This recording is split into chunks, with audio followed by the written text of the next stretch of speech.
Before millions watching, Jasmine Crockett faced Elon Musk in a high-stakes hearing. She revealed $12.2 billion missing, exposing his AI empire as a facade of forged signatures and fake code. Musk exploded in rage, but her final words left him speechless. Was this the moment Elon Musk's empire began to crumble? Stay with us. This is a story worth every second of your time. 9:00 a.m., room 214, Capitol Hill. The air inside the hearing chamber was thick with anticipation, camera shutters clicking like distant gunfire. Every seat was taken. Lining the walls were rows of journalists from the New York Times, BBC, Al Jazeera, and dozens of outlets streaming live to a nation desperate for answers. Outside, protesters held signs that read, "Where's the money and stop funding ghost tech?" Inside, beneath the vaulted ceiling and beneath the blinding lights, the name Elon Musk hovered in every whisper and every gaze like a loaded weapon. The National Audit Office had just released a bombshell report: $12.2 billion in taxpayer funds allocated for technological modernization had vanished from federal ledgers without explanation. The name at the center of the financial black hole, Elon Musk.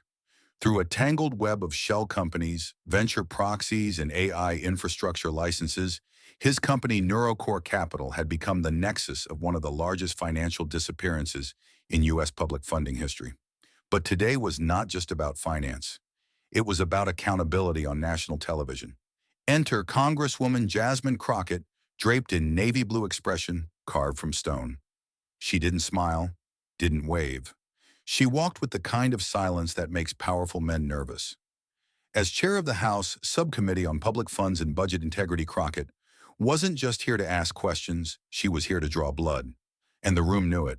Even the Republican members who once dismissed her as too theatrical now leaned forward, silent. Because the math didn't lie. Billions were gone. Public schools had missed upgrades. Children in rural clinics lacked tablets and internet. And yet Musk's portfolio soared. The injustice wasn't abstract. It had faces, names, lost futures. This wasn't a hearing. This was the beginning of a reckoning. And Jasmine Crockett was holding the match. And then he entered, not as a man summoned by Congress, but as a figure who believed he still controlled the room. Elon Musk, the name that built rockets, ruled stock markets, and stirred both awe and fear in millions, walked through the tall double doors of room 214 like he was stepping onto a TED stage. The hush that fell over the room wasn't respect, it was tension. The kind that coils around your spine when power arrives in tailored arrogance. His charcoal gray suit, crisply pressed, shimmered faintly under the recessed lighting. The sunglasses stayed on longer than necessary, a barrier between him and the weight of scrutiny. When he finally took them off and placed them beside the mic, he revealed a gaze not flustered, not uncertain, but rehearsed hard, unblinking rehearsed. He sat, adjusted his cufflinks with the indifference of a man whose world had never truly been questioned. The chair creaked beneath him, but he didn't seem to notice. Then, without waiting for a formal cue, without acknowledging the gravity of the $12.2 billion disappearance at the center of the room, Musk leaned into the microphone with a practiced ease, eyes flicking toward the cameras like a performer finding his light. His voice, low, calm, almost smug, cut through the silence. "I didn't take the money. I turned it into solutions." The line echoed, calculated, curated, for soundbite. And for a split second it worked. A few chuckles rippled through the back benches, half-formed grins appeared on faces that didn't yet know where this was going. A Republican aide scribbled something approving, but across the aisle, Jasmine Crockett didn't move. No blink, no reply, no reaction. Just a stillness that felt like a fuse had been lit under the table. With the precision of someone who had been waiting for this moment longer than the world had been watching, Crockett tapped her screen. Behind her, a massive LED panel lit up. No graphs, no charts, no legal jargon. Just 5 words centered in black serif type, cold and precise. Turned money into promises, then turned promises into smoke. There was no music, no drama in the delivery, just facts dressed in minimalist brutality. And yet it landed with the force of an indictment. The smirks disappeared. A producer in the press box audibly muttered, "Oh, damn." Even Musk's posture changed just slightly. It was a moment measured in heartbeats and held breaths. Not because Crockett had shouted, not because she'd raised a single accusatory finger, but because she had done the one thing that technocrats and billionaires feared most. She'd stripped away the armor of complexity and spoken a language too simple to distort. There it was, not an accusation, a truth, boiled down to its cruelest, clearest form. Every camera lens now pointed to her. Every eye in the room left him. Elon Musk may have arrived to dominate the story, but Jasmine Crockett had just claimed the narrative. The silence from Jasmine's devastating slide still clung to the room like static when she finally leaned forward and spoke. It was her first line of the morning, and she delivered it not as a question, but as a blade sliding calmly across the surface of the hearing. Her tone was steady, almost quiet, but it rang out with a clarity that left no room for misinterpretation. There was no flourish in her voice, no dramatics, just the weight of someone who had spent nights buried in spreadsheets that didn't add up, in districts that didn't receive, in systems that failed real people. She adjusted the mic slightly, made brief eye contact with the chairman, then turned to Musk with eyes sharpened, not by anger, but by resolve. "Let's begin with Alterac Systems," she said, and the temperature in the room seemed to drop. She let the name linger, letting the unfamiliarity of it stir unease. The room held its breath. A company that until 3 weeks ago didn't exist in any federal vendor database. No payroll, no physical office, not even a working phone number. Now there was movement, glances, exchanged pens, lifted. A CNN producer sat up straighter. Jasmine clicked her remote. The screen behind her blinked to life again, showing a sterile transaction log, rows of numbers that looked cold, meaningless until she added context. And yet between March 3rd and March 24th, $2.7 billion was wired to Alteryx from the Digital Education Contingency Fund, a program intended to help underfunded school districts acquire basic technology. She didn't look at the screen. She didn't need to. That's $2.7 billion gone. While students in Mississippi, West Virginia, and South Texas still share broken Chromebooks from 2015.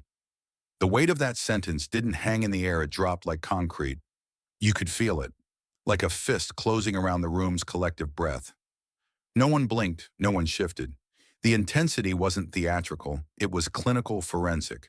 She wasn't reciting numbers, she was describing a theft, a betrayal with receipts.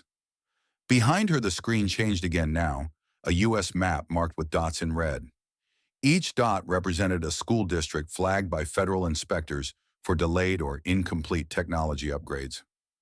Red spread across the Deep South and the Rust Belt like infection points. Jasmine didn't gesture dramatically. She simply let the screen speak for itself. "We trace the transaction change," she said. "Alteryx lists its headquarters as 4189 Banner Loop, Nevada. My staff sent a team there last week." She paused. "It's a shack, a literal tool shed. No people, no desks, no servers. Just a locked door and an overgrown yard." There were gasps now, not loud, not exaggerated, just the kind that come when truth rips away the illusion of complexity. But the money went through fast, faster than procurement protocols would ever allow without internal override. She leaned back slightly, locking eyes with Musk once more. And then the last line, low but unshakable, which means someone with authority wanted it that way. Her words didn't accuse, they convicted.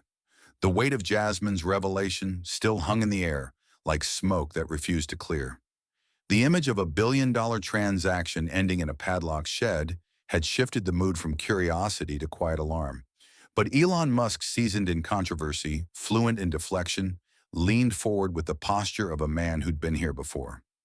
Not in this exact chair, not under oath, but in rooms where truth bent easily under influence and numbers could be buried under noise. His voice was steady, calculated, the cadence of someone attempting to reassert control. "That's a logistics hub," he said, brushing his fingers lightly across the table, dismissive. "Alteryx is a blockchain financial logistics unit. It handles decentralized disbursements to optimize state-level allocations. You're looking at innovation, not impropriety." The way he said it, like he was speaking to underachievers who just didn't get, it was as strategic as it was arrogant. A few heads in the back of the room nodded, not in agreement, but uncertainty. The kind of nods people give when they don't want to look uninformed on live television. But on the dais, there was no confusion. Jasmine Crockett hadn't moved an inch. Her shoulders were square, her notes untouched. And when she looked up again, her eyes were calm, but her expression carried a quiet finality, like the sound a gavel makes just before the sentence. She gave it a breath, one long, deliberate second before speaking again. No edge in her tone, just a clarity that cut deeper than outrage ever could. Then perhaps you can explain, she said, fixing her gaze directly on Musk, why 87% of the invoices issued by Alteryx systems were transmitted from the same IP address, registered not to a data center, not to a field terminal, but to a private residence in Austin, Texas. This time the gasp wasn't whispered, it was audible. A sharp intake of breath swept the room like a gust before a storm. One of the Senate staffers dropped a pen. Even the chairman, who had remained neutral until now, shifted forward in his chair. Behind Jasmine, a new image appeared on the screen, a sleek, minimalist map with a single red beacon, blinking steadily over a residential neighborhood. There was no dramatic music. It didn't need it. The image was more damning than any soundbite. Jasmine kept going, her voice still composed, but her words sharpening with every syllable. That address, she continued, is your personal residence. Same router, same static IP used to generate timestamp and send billing requests totaling more than $2 billion. So tell me again, Mr. Musk, how this was a decentralized system? She didn't raise her voice. She didn't look around for validation. She didn't need to. The question hung in the room like a verdict already decided. What she laid bare wasn't just a contradiction, it was a fracture in Musk's entire defense. The very idea of decentralization, the core principle that he had wielded like a shield, had just been exposed as a facade, thin, traceable, and built from his own home. And in that moment, for the first time since he'd stepped into room 214, Elon Musk said nothing. The moment Jasmine finished her line about the Austin IP address, the air in the hearing room didn't settle, it tightened. Like everyone present had just realized the oxygen was being rationed. And before anyone could react, before the cameras could even reset focus, Jasmine advanced again. The pace wasn't rushed, but deliberate, like a surgeon who knew exactly where to cut next. She clicked her remote. The massive screen behind her changed with a soft flicker, displaying something that looked at first glance unremarkable. A plain white document, a single-page invoice, no graphics, no branding, just simple black text on digital paper. It was the kind of file federal systems process by the thousands. But this one was different. This invoice, Jasmine began, her tone steady and unshaken, was paid in full 4 months ago. Her voice carried clearly across the hall. No need to raise it. The room was already hanging on every syllable. $92 million, she repeated, for a financial architecture model that, according to this document, was delivered in encrypted form to federal servers. The words themselves were cold, sterile, but Jasmine didn't rely on emotion to make her case. She relied on proof. She walked slowly toward the screen, not for drama, but for clarity, and tapped the document's title line with her index finger. The vendor that issued this invoice, she continued, is a company called Quanticore Dynamics. Sounds impressive, right? Supposedly a leader in quantum financial design, futuristic, scientific, untouchable. Then she turned slightly, clicked again, and the screen split in half. The left side still showed the invoice, but the right side, that drew a visible reaction. It was a screenshot from Google Maps, a street view image of a tired old building in Dayton, Ohio. The place looked forgotten by time. The paint on the bricks had chipped down to the concrete.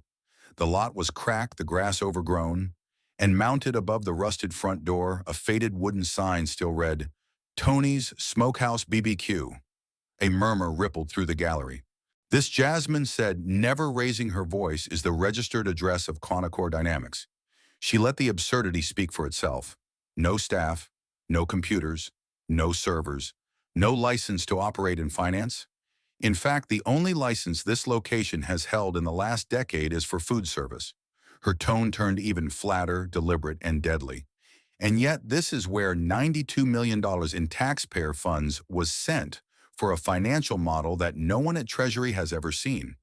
The silence that followed wasn't empty, it was charged. No one dared look away. No one checked their phone. Even the camera crews in the back stood frozen lenses locked in place. Jasmine stepped away from the screen now and returned to her seat. Her next words came not with fire, but with finality. But someone used this shell to request $92 million. And the metadata from the invoice file. She paused. It lists the document's author as Musk. There it was. Not an accusation, a connection. Cold, digital, unmistakable. A hush fell over the room like a heavy curtain. The name Musk wasn't just a username. In that moment, it became evidence. Evidence that the country's richest man had his fingerprint on a payment trail leading to an empty barbecue joint in Ohio. Then, as if history itself had been waiting for someone to say it out loud, a voice from the right side of the dais, a congressman from Utah, conservative and previously silent, muttered into the silence, "We're talking about national-level fraud." He didn't shout. He didn't look at anyone. But the words hit like a gavel. Because now this wasn't just a hearing. It wasn't even about Musk anymore. It was about whether anyone anywhere was still bigger than the truth. The words national-level fraud had barely finished echoing through the chamber when Elon Musk acted. Not with panic, not with denial, but with the cold, deliberate calm of a man used to turning pressure into power. He reached into a thick binder beside him, pulled out a single sheet of paper, protected in a clear plastic sleeve, and held it up like a shield against what was coming. He spoke with confidence, his voice smooth and rehearsed. This, he said clearly, is a memorandum of understanding signed by the Department of Energy, permitting the development and deployment of autonomous financial intelligence systems. He didn't wait for questions. He placed the document on the table and slid it forward directly into the hands of the committee. Every movement he made seemed to say, "See, this was allowed."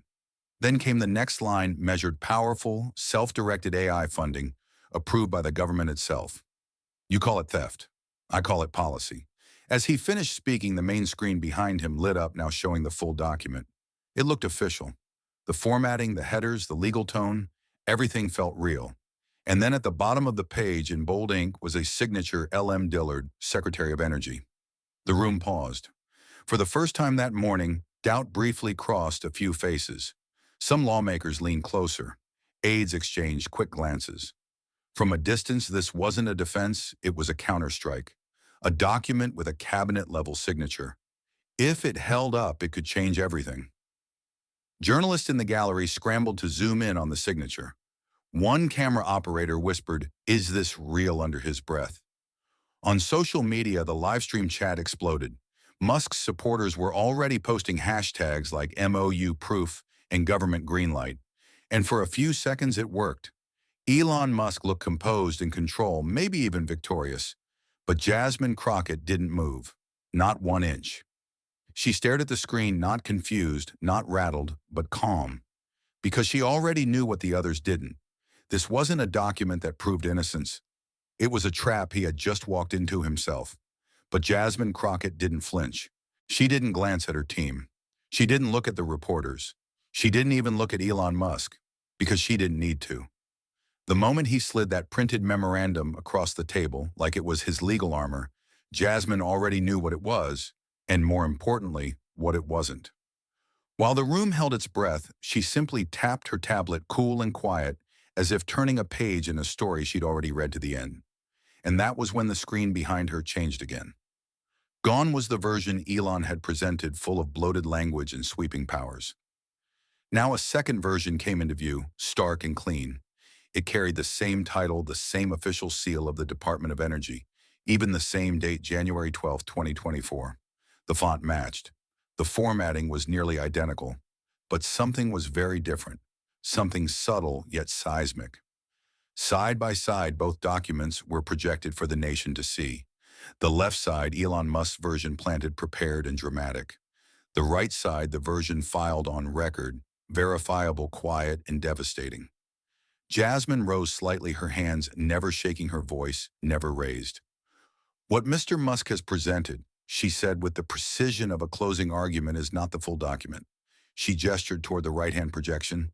Her tone was sharper now, like steel being drawn from a sheath. "This," she continued, motioning clearly for all to see, "is the original, unedited version, filed directly with the Department of Energy on January 12, 2024.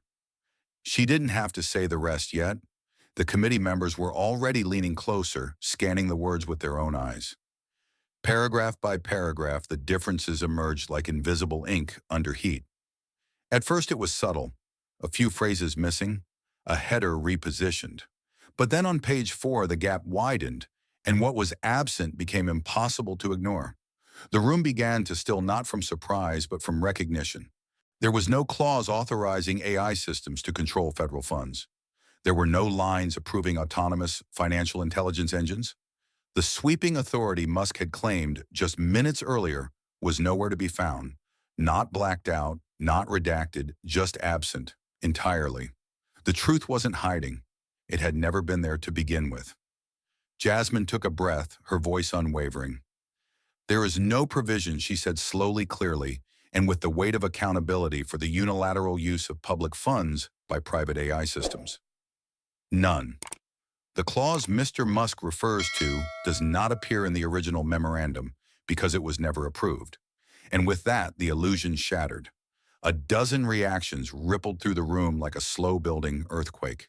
One senator jerked upright in his chair, whispering something urgent to a staffer. Another pinched the bridge of his nose as if trying to will away what he'd just seen. Even a few Republican members who had up to that point kept their arms crossed and eyes skeptical were now openly exchanging side glances, brows furrowed in disbelief. For the first time all morning, Musk was no longer holding the floor. His fingers, once laced confidently on the table, now twitched slightly. His eyes flicked toward the screen, then to the printed document in front of him, still protected in its clear plastic sleeve, as though the illusion of formality could still carry weight. The silence was loud. Louder than shouting, louder than protest. It was the kind of silence that meant something had just turned. The momentum had shifted not subtly but completely, and everyone in the room knew it. From the press gallery above, one journalist muttered under her breath, "That's game." Another whispered, "He forged it." On the live stream chat, feeds exploded. The hashtags flipped instantly. Original memo fiction by Musk Crockett uncovers truth in Jasmine. She didn't celebrate.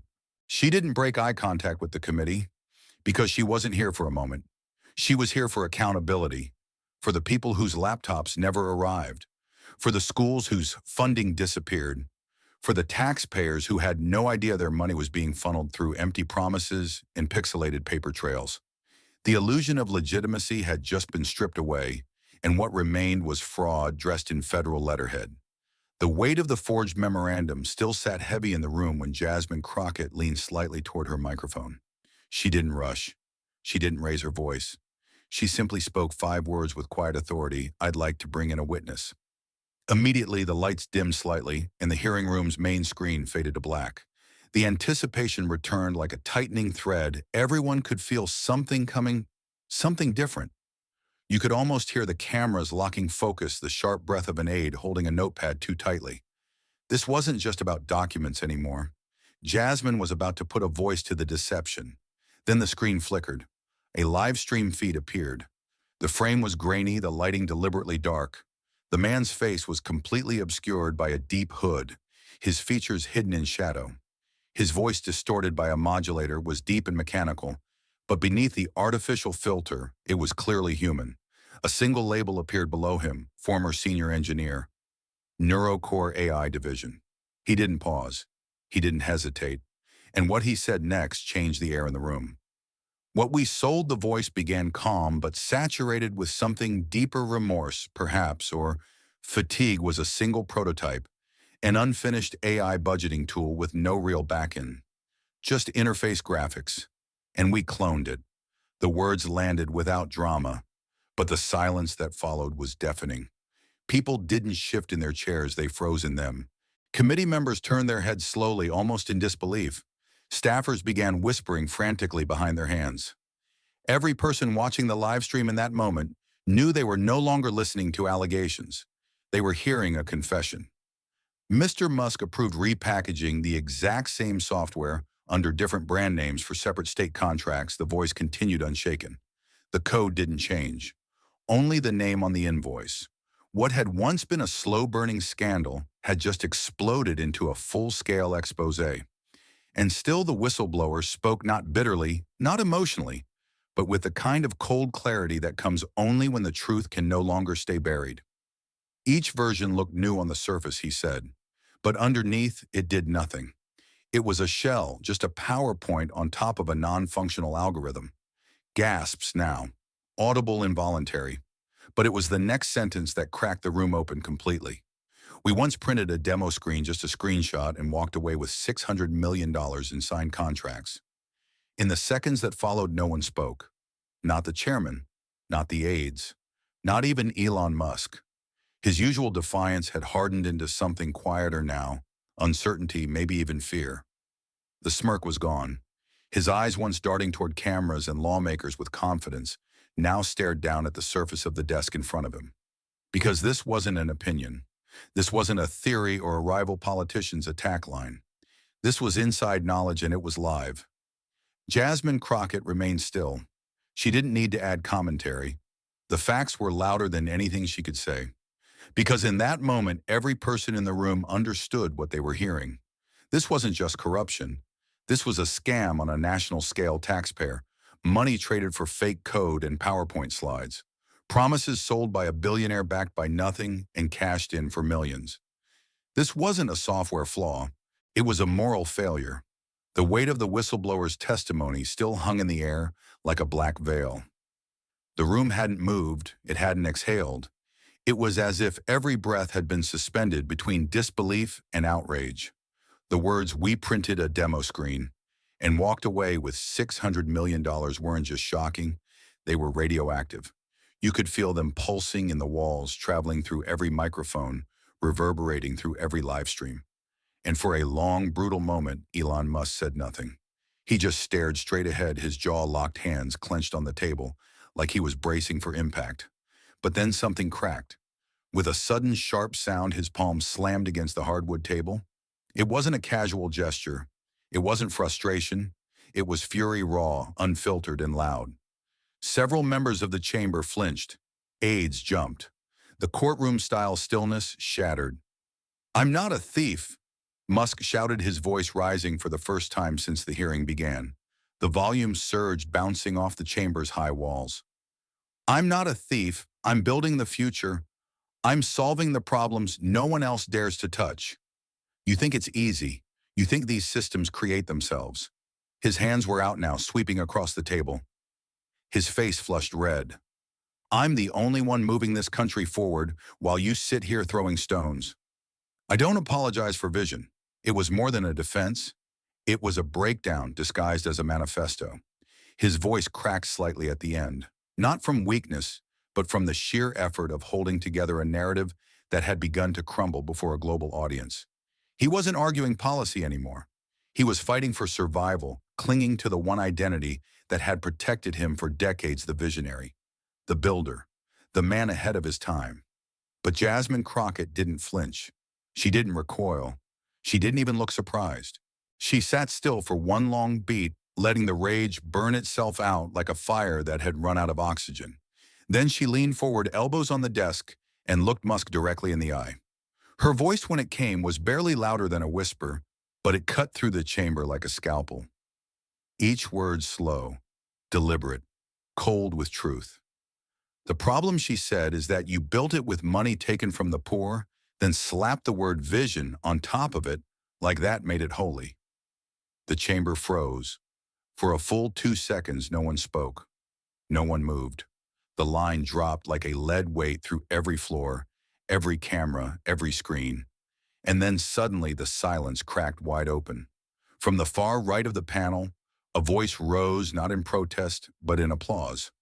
A single opposition lawmaker who had sat arms crossed for the entire hearing leaned back in his seat and clapped.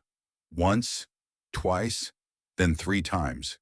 It echoed sharply through the marble-lined walls. Then another joined him. And another.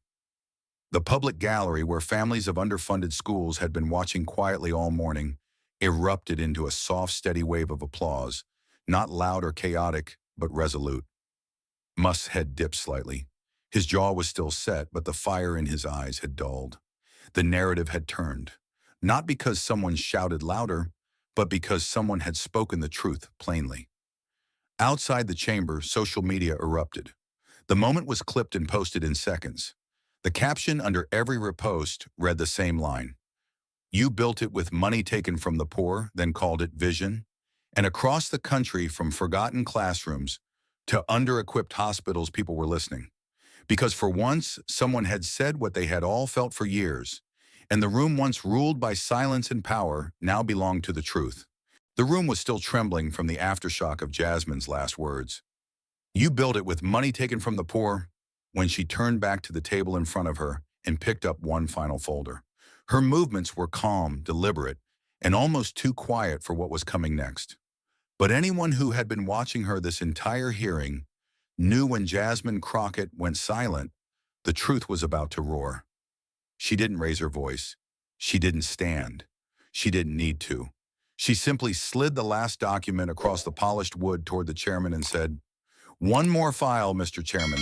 This one involves the pandemic relief funds." A murmur swept through the room.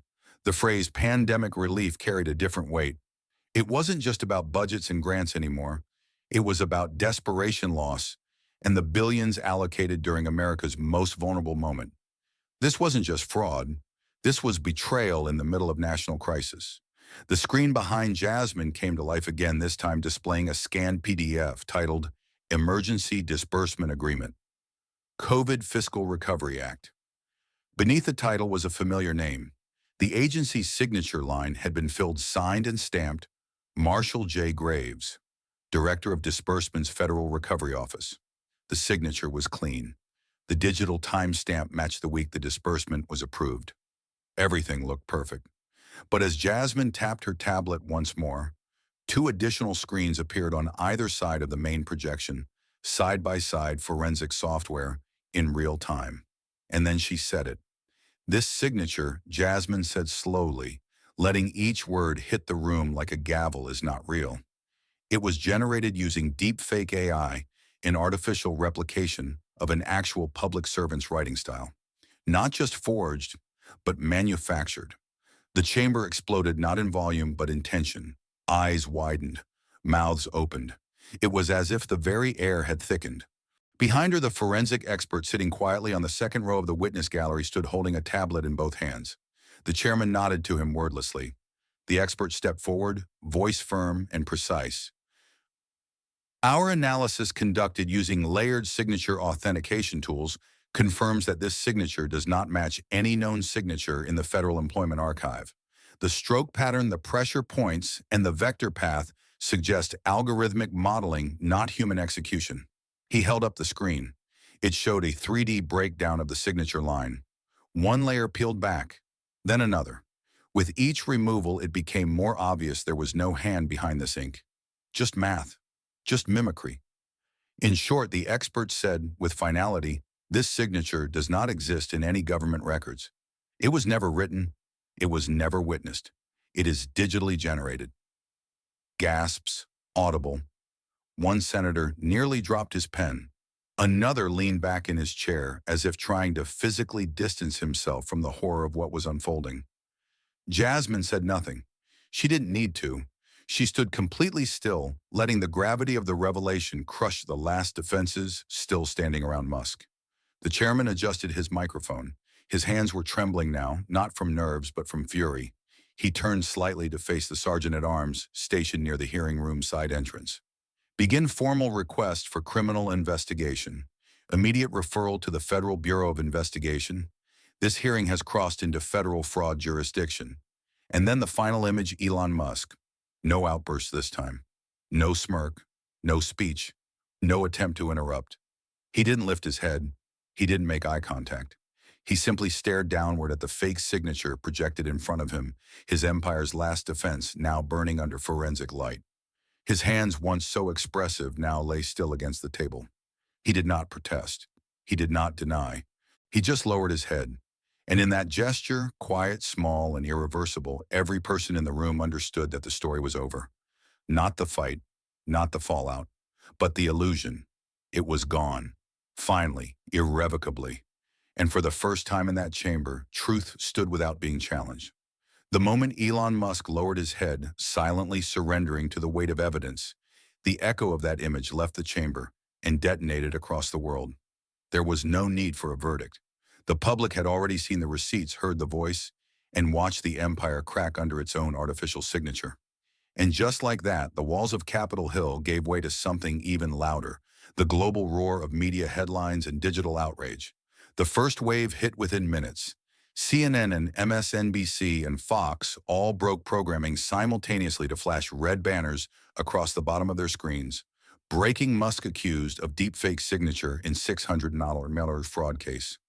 Live Jasmine Crockett shatters AI defense. FBI launches criminal probe into SpaceX-affiliated pandemic funds. On every major news channel, anchors spoke in hushed tones, struggling to keep up with the story unfolding in real time. The headlines came fast, stacking on top of one another like aftershocks. Elon Musk, visionary or financial predator? Jasmine Crockett, the woman who dared to cross the line and made it move. $12.2 billion missing. One voice refused to look away. And while the networks scrambled to fact-check and frame their angles, the internet had no such patience. The viral storm exploded like dry tinder under a magnifying glass. On Twitter, TikTok, and Reddit, millions tuned in to rewatch the exact moment the livestream witness said, "We walked away with $600 million in signed contracts." Within 10 minutes, it had been clipped, subtitled, reposted in 7 languages. And then came the hashtags, waves of them crashing over every trending topic. 12 billion trail, tracking the money that vanished into fake shell companies. Jasmine unmasked Elon, celebrating the moment Congresswoman Crockett exposed the forgery. Fraud over future. A brutal twist on Musk's brand of techno-utopianism. Even more hashtags followed in rapid succession. Vision or theft Crockett, 2026. Fake signatures, real crimes, PowerPoint. Gate on Instagram artists sketch political cartoons within hours. One viral post showed Musk holding a blueprint titled "The Future," with billions of tax dollars falling from the bottom as Jasmine stood beneath him, holding a single burning document. The caption read, "She didn't yell. She didn't beg. She just opened the file." On YouTube, live-stream commentary channels ran replays with frame-by-frame analysis, pointing to the exact millisecond Musk's hand clenched the shift in his, breathing the subtle collapse of posture when the AI forged signature was exposed. Legal experts weighed in. Former prosecutors began using words like wire fraud, racketeering, and federal indictment timeline. But while the headlines screamed, Jasmine Crockett remained silent. No press conference, no victory lap, no choreographed celebration. She left the hearing the same way she entered it, focused, measured, and mission-driven. Cameras followed her as she exited through the side of the building, escorted only by a single staffer and a handful of Capitol Police. Yet the country couldn't stop talking. Cable debates ignited now, not just about Elon Musk, but about what we call genius and what we excuse in its name. One panel on PBS asked, "Are we too quick to forgive innovation when it steals from the vulnerable?" A segment on BBC World posed the question, can AI ambition ever justify human exploitation? And across living rooms, classrooms, and courtroom corridors, people began to replay not just Jasmine's facts, but her tone. She hadn't come into that room to perform. She came to hold a mirror up to power and refused to look away when the reflection turned ugly. But not everyone was celebrating. In tech investor circles, panic began to spread. Emails leaked showing venture capital firms quietly reevaluating their portfolios with Musk-affiliated ventures. Tesla stock dipped 8% in the final hour of trading. Neuralink froze hiring. And for the first time in over a decade, SpaceX issued a press blackout. Even Washington's power brokers felt the shift. Behind closed doors, lawmakers were reportedly divided. Some whispered about Crockett overstepping. Others, though, saw a new kind of political currency in what she'd done. One senator, off camera but caught on a hot mic, muttered, "She didn't just bring down Musk, she reminded this country what accountability looks like." And as the sun set over Washington that night, the photos flooded every major front page.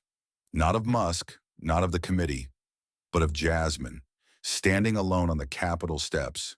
No podium, no teleprompter. Just her, still in the same navy blazer, still holding the same tablet that changed everything. The expression on her face wasn't one of triumph. It was heavier than that, like she knew the real cost of truth wasn't in the delivering, but in what came after. Because while Elon Musk had built empires on rockets code and power plays, Jasmine Crockett had done something rarer. She had walked into the heart of wealth silence and institutional complicity and refused to speak gently to it. She hadn't chased headlines. They had chased her. Because no one could deny it anymore, Elon Musk may have shaped a generation of technology, but Jasmine Crockett had just reshaped its accountability. And that more than any launch or innovation was the moment that would be remembered. The firestorm outside the Capitol hadn't faded when Jasmine Crockett emerged from the building's east steps. Flash bulbs erupted before her first shoe met the stone.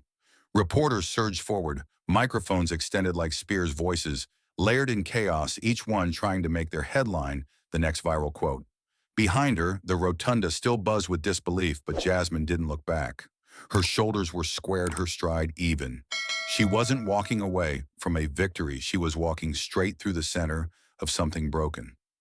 A sea of cameras parted slightly as one voice rose above the rest. It wasn't shouted, but asked with the quiet hope of a nation watching from behind glass screens. Do you think you've won, Congresswoman? The reporter didn't name Musk. He didn't need to. The question hovered there, thick with implications about power, about truth, about the meaning of justice, when wealth has long stood in its place. Jasmine stopped, slowly, fully, and in that instant the crowd did too. The hum of noise around her stilled like the atmosphere itself leaned in to hear what would follow. She turned her head, eyes steady, and met the reporter's gaze without hesitation. Her voice didn't need amplification. She didn't lift a mic. She didn't ask for silence. She didn't whisper. But the world heard every word. The real win, she said, doesn't happen when he lowers his head. The real win is when the people finally know where their tax dollars went. She held there, no smile, no triumphant pose, just clarity, sharp as steel. The kind of clarity that doesn't beg for applause because it already knows the weight of what it carries. For a heartbeat, no one moved. The microphones lowered. The cameras stayed fixed, but still. It was as if everyone knew this wasn't just the end of a hearing. It was the beginning of something harder, deeper, more uncomfortable. The moment didn't feel like victory. It felt like reckoning. And Jasmine didn't flinch under it. She turned, descended the final 3 steps, and disappeared into a black SUV, waiting quietly at the curb. There were no sirens, no escorts, just a quiet door shut behind her, and then the rush returned. Reporters calling out, cameramen scrambling for angles. But the quote had already been captured, and the silence that followed it said more than any broadcast could. That night, every major outlet ran the clip, looped on television, stitched into reels dissected by analysts. But none of them had to dress it up. Jasmine's line stood on its own. The real win is when the people finally know where their tax dollars went. On Twitter, the phrase became its own headline. On TikTok, teenagers turned it into voiceovers, layered with footage of overcrowded classrooms and closed rural hospitals. In barbershops, boardrooms, and bus stops, people repeated it not like a soundbite, but like a measuring stick. Where did it go? Where was it supposed to go? Who kept it from getting there? By morning, the world had caught up. The New York Times ran its Sunday edition with a front-page headline in bold serif black ink. Across clean white, the Daytech was held accountable. Underneath it, a single image, Jasmine Crockett standing alone beneath the Capitol's columns, eyes level with the lens, the blue sky cloudless behind her. No drama, no chaos, just conviction. The editorial that followed read more like a confession than a commentary. It spoke of years spent glorifying innovation while ignoring the damage left in its shadow. It named the ways oversight had failed not just politically, but morally. And it ended not by praising Crockett, but by warning the nation accountability must never wait until the money's gone. Other headlines followed suit. The Guardian called her the quiet flame.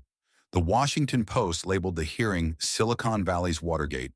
Time magazine, preparing its next issue, fast-tracked a cover with Jasmine's photo and one question etched across it in bold red: who guards the future?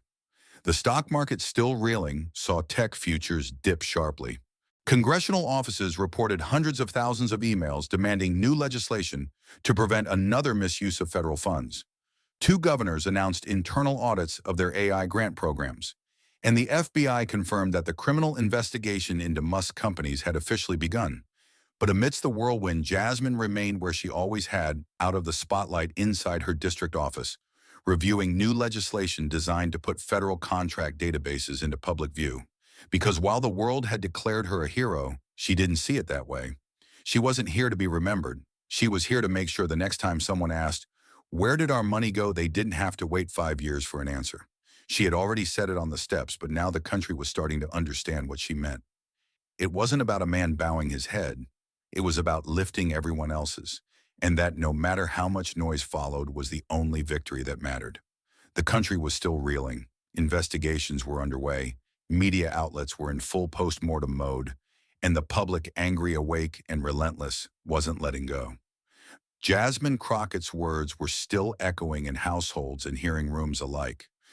The real win is when the people finally know where their tax dollars went. But while the headlines roared and social media crowned her a truth teller, Jasmine had already moved to the next battlefield, the one that rarely made viral clips but determined everything: legislation. It began quietly, without press conferences or viral sound bites. Just a plain white folder carried under her arm, marked only by a black Sharpie: Transparency Act, Draft JC. Inside were 47 pages of policy oversight, reform, and digital accountability infrastructure, a blueprint to make sure what happened in that hearing would never happen again. No more shell companies disguised in acronyms. No more AI-generated signatures sliding past procurement offices. No more silence. No more hiding. And so, just 4 days after the explosive hearing, Jasmine Crockett stood before the House Appropriations Committee and submitted a bill that would change the way federal money moved through the American system. The chamber was packed not just with lawmakers, but with activists, journalists, and victims of past bureaucratic failure. Everyone wanted to see what she would do next. And Jasmine, she didn't come with fire this time. She came with law. The bill was called the Crockett Fiscal Transparency Act of 2025. Its language was simple, but every line was sharp enough to draw blood. It demanded that every federal contract over $10 million include a publicly accessible digital trail from the first draft of the proposal to the last invoice paid. It called for mandatory, real-time disclosures of vendor ownership, AI integration reports, and third-party verification of all signatures on any federal disbursement. But the heart of it, the clause that made committee members squirm in their chairs, was Section 4's citizen audit rights. Under that clause, every American taxpayer would be able to log into a secure portal, enter their zip code, and see exactly where every federal dollar touching their district was going. Not through summaries, not through redacted memos, through actual time-stamped line items. If a laptop grant was delayed, the portal would show why. If a software contract changed names midstream, the public would see who signed off. No intermediaries, no explanations, just truth. The chamber grew tense as she read that clause aloud, not because it was radical, but because it was unavoidable. For decades, politicians had promised transparency. Jasmine had written it into code. She didn't raise her voice. She didn't accuse. She simply looked at the room and said, "If we don't let the public follow the money, we're not running a democracy, we're running a casino." That line made it into every news broadcast that night. But behind the scenes, resistance was swift. Lobbyists flooded committee offices within hours, calling the bill too aggressive, technologically burdensome, and a threat to proprietary systems. Several tech firms quietly assembled a coalition to review and offer revisions, but Jasmine didn't flinch. She took the meetings, she listened, then she walked out and refused to strip a single provision, because she knew what they were really afraid of wasn't exposure, it was memory. For the first time, the American public had watched fraud unfold in real time, and they hadn't looked away. Jasmine wasn't riding momentum. She was harnessing it into statute. And when the bill hit the floor for debate, the pressure reached a boiling point. Lawmakers who'd once dismissed her as performative now found themselves quoting her. One moderate from Pennsylvania called the bill our best shot at restoring public trust. A progressive from Illinois called it reparations for decades of institutional gaslighting. Even a conservative from Utah, after days of silence, stood and said, "You may not agree with how she delivered the truth, but you cannot deny that it was the truth." As the vote loomed, no one could predict the outcome. The halls of Congress were filled with the kind of anxiety usually reserved for wartime resolutions. Reporters camped outside. Advocacy groups launched call-in campaigns. Hundreds of thousands of emails flooded congressional inboxes, all echoing the same phrase: "Pass the Crockett Act." And Jasmine, she didn't watch the coverage. She didn't tweet. She spent the night before the vote alone in her office, revisiting every line of the bill, marking places where future amendments might strengthen it even more. She didn't want a headline. She wanted permanence. Because this wasn't about Elon Musk anymore. It was about the next billion-dollar lie and how to stop it before it started. The following morning at precisely 10:02 a.m., the vote began. One by one, the green lights lit up, then red, then green again. Onlookers held their breath. Staffers watched with fingers crossed. And when the final tally appeared, 268 in favor, 161 against, the chamber erupted. Not with celebration, but with something heavier: relief. Relief that finally the truth had a structure to stand on. And as the final gavel dropped, Jasmine Crockett didn't cheer. She simply closed her folder, stood up, and walked out of the chamber the same way she had entered it months ago, quietly, confidently, and without a single doubt about why she was there. Because this wasn't a legacy. It was a warning to every shadow still hiding behind a screen. The vote was over. The cameras had gone dark. The headlines were already echoing through every corridor of the internet. But long after the final gavel fell and the press vans pulled away from the Capitol, something deeper remained, an invisible current running beneath the surface of the nation. It wasn't about Elon Musk anymore. It wasn't even about the $12 billion. It was about what this fight exposed: a truth America had long whispered, but rarely dared to face head-on. And in that truth lived a human lesson far larger than any courtroom verdict.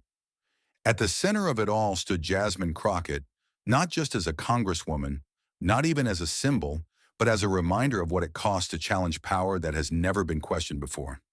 The injustice she faced wasn't just systemic, it was personal. From the moment she opened her file to the instant she walked out of that chamber, she stood alone against a machine built to silence, confuse, and delay. But what she proved, without theatrics, without revenge, was that integrity does not need permission to exist.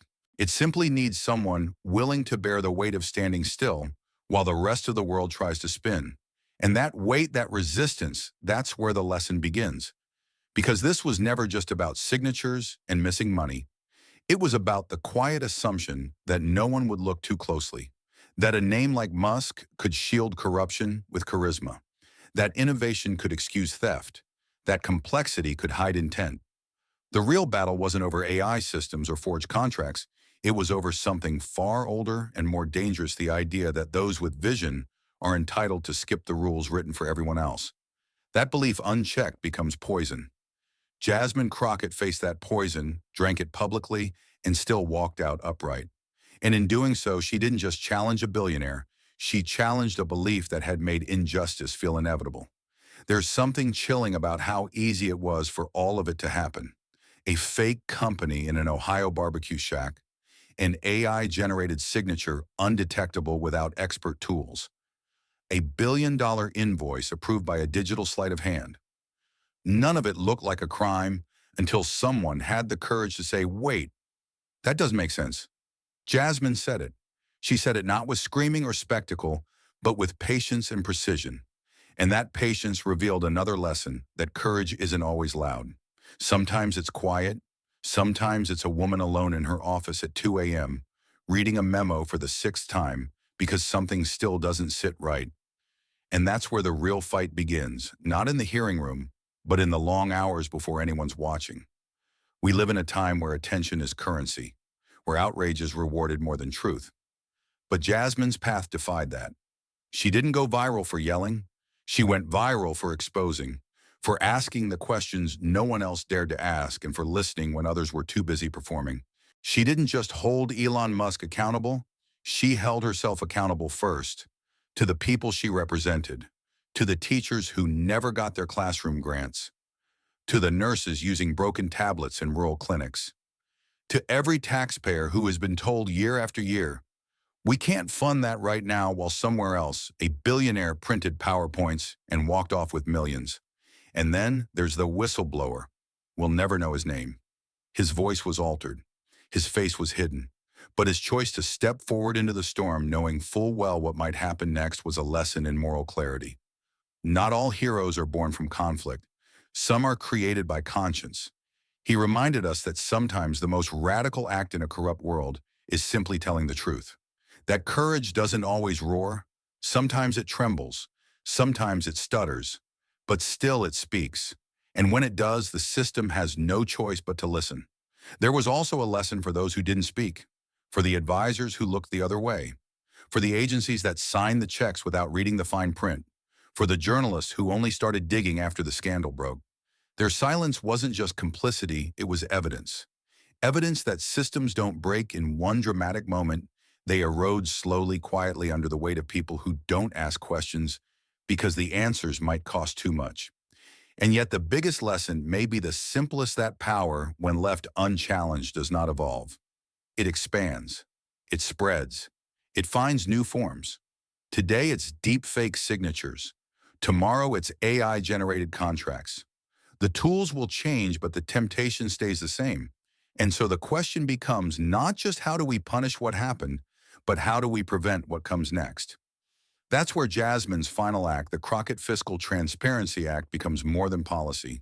It becomes promise. A promise that next time someone will be watching, that next time silence won't be the default setting, that next time the people won't have to wait for a disaster to learn what happened to their money. It's not a fix-all, but it's a line in the sand. And sometimes that's where change begins. But no law, no hearing, no headline can fix everything. The real work now belongs to us, to the voters who decide whether transparency is worth fighting for, to the journalists who must ask the second question, not just the first, to the educators who teach their students not just to code AI, but to question who's using it and why, to the citizens who refuse to be distracted by spectacle when lives are shaped by spreadsheets, and to the next Jasmine, because there will be another woman, another worker, another voice in a room full of silence deciding whether or not to speak. And when she does, we must remember this moment not as a unique victory, but as a blueprint. A reminder that real power doesn't come from controlling systems. It comes from being willing to stand against them when they no longer serve the people they were built to protect. This wasn't just a political story, it was a moral one. And the human lesson at its heart is this: we are not powerless, not when we ask the right questions, not when we demand to see the receipts, and not when we remember that democracy isn't what happens when the powerful are speaking. It's what begins when we finally stop listening in silence. And if that was the lesson, the moral that thundered beneath every headline and echoed through every committee chamber, then what follows cannot simply be reflection. It must be action. Because stories like Jasmine Crockett's do not end at the Capitol steps. They begin there. They are not closed chapters. They are open summons. And now that we've seen what happens when silence is broken, when a lone voice stands before a billionaire and says, "Show us the truth," we are faced with a single undeniable question: what will we do with that courage? It starts here. Not with grand speeches, not with anger flaring in comment threads, but with vigilance. With the quiet, sustained force of people who are no longer willing to be ignored. If you are a taxpayer, you are not a bystander. You fund this nation. Your work, your sweat, your hours. They built the roads, the satellites, the software, the aid programs. You have a right to know where every dollar goes. Not someday. Not when the damage is done. Now. Because if Jasmine taught us anything, it's that oversight delayed is justice denied, and every signature hidden from the public eye is an opportunity for corruption to dress itself in ambition. So we ask you, don't let this story be a moment. Make it a movement. Call your representatives. Demand support for the Crockett Fiscal Transparency Act. Ask where your local school district's federal tech grant went. Question the names behind the next cutting-edge innovation, before they become the next scandal. Because transparency is not the enemy of progress. It is the only way progress survives. If you are in the media, stop chasing volume and start chasing verification. Ask the third question, not just the first. If you are in government, look around your office at the stack of contracts, the unexplained invoices, the reports no one's opened in months, and ask yourself, what would happen if someone like Jasmine walked in right now? And if you are in tech, this is your mirror moment. Innovation without accountability is not brilliance. It's theft with better branding. Build systems that explain themselves.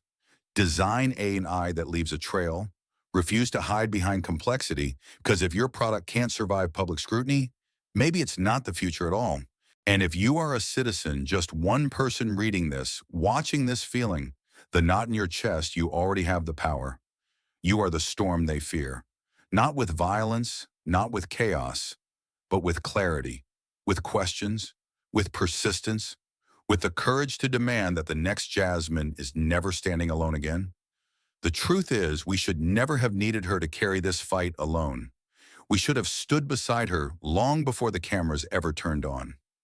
So ask yourself right now in this breath, what will I no longer allow to go unseen? What lie will I no longer let pass unchallenged? Whose silence will I no longer call wisdom? This isn't just a call to action. This is your invitation to wake up. Because the next billion-dollar scheme is already being written. The next AI-generated fraud is already in code. The next fake contract is already printing. And somewhere out there, another woman is preparing to walk into a hearing room armed with nothing but documents, questions, and the audacity to believe that truth still matters. Will she stand alone, or will you be ready? This is your moment. Don't just watch history, shape it. History doesn't wait for permission. It breaks through the doors we keep shut. Think of every empire that crumbled, every fortune exposed, every leader who swore they were untouchable until the day a single voice cracked their armor. Jasmine Crockett was not the first, and she will not be the last. The real question is, when truth calls, will you answer? Because the architects of deceit are not sleeping. Right now, new shell companies are being registered in shadowy corners of the world. Right now, digital fingerprints are being wiped, clean code is being altered, signatures are being cloned. The machinery of fraud never rests, it evolves. And if you think silence will protect you, remember this silence is the first ally of corruption. So choose.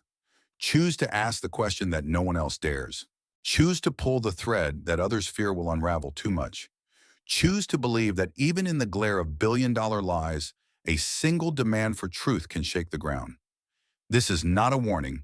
It's a promise. The next hearing is already being prepared, and history has reserved a seat with your name on it. Thank you for watching until this moment and for standing with us on this journey for justice. Your support means everything. Like, subscribe, and turn on notifications so you never miss what's next. And we'd love to hear your thoughts. Leave a comment below and let us know what moved you most in this story. Together, our voices make a difference.